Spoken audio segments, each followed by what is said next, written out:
안녕하세요. 충남 계룡시에서 2008년부터 현재까지 학원을 운영하고 있는 시골학원 수학생입니다. 항상 내신 공부 열심히 하라고 합니다. 아무리 나쁜 내신도 나중에 써먹을 때가 있다고. 오늘은 충원율이 중요한 이유에 대해서 설명드리겠습니다. 충원율은 모집 정원과 추가 합격자의 비율을 의미합니다.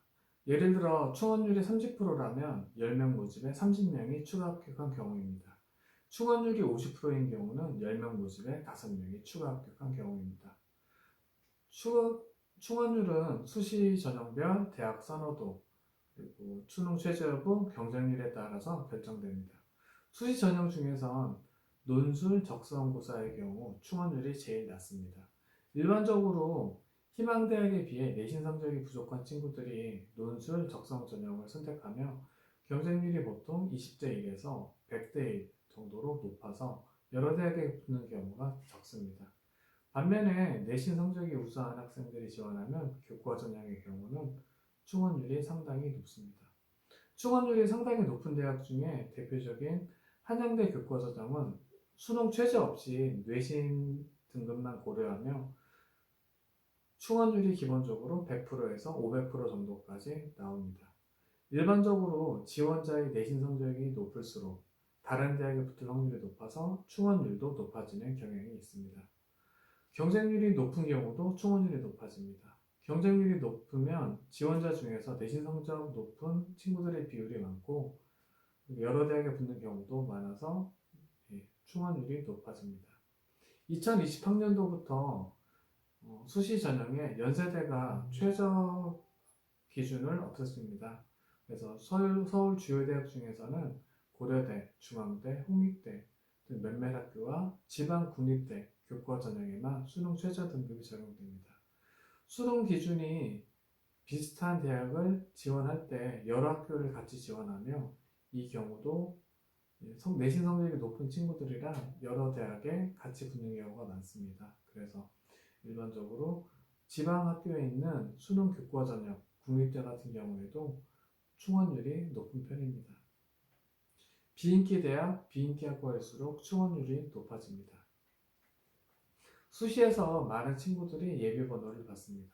전년도 충원율을 확인하고 저에게 합격할까 물어보는데요.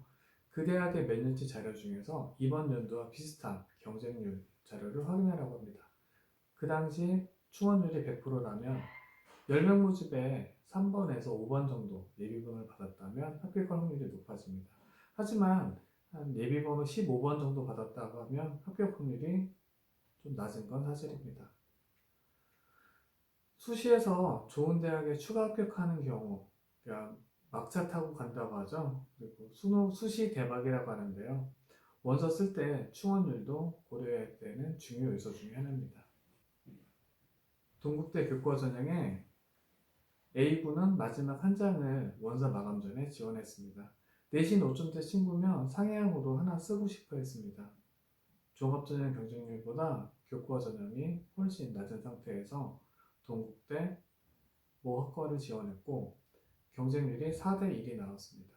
2명 모집에 8명 지원했고요. 예비번호 6번 받았습니다. 예비번호 6번이면 2명의 예비번호 6명 추가하면 총 8명 중에 지원자 중에 꼴찌였습니다.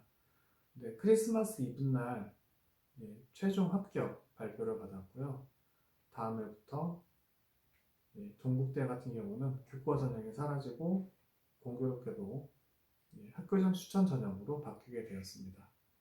상향 지원하는 경우에 교과 전형 지원자의 성적이 높은 건 사실입니다. 하지만 충원율도 높으니까요.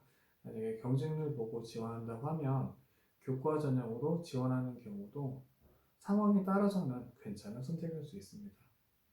힘들지만 내신 공부 열심히 꾸준히 하시기 바랍니다. 아무리 나쁜 내신도 나중에 써먹을 때가 있습니다. 이만 마치겠습니다.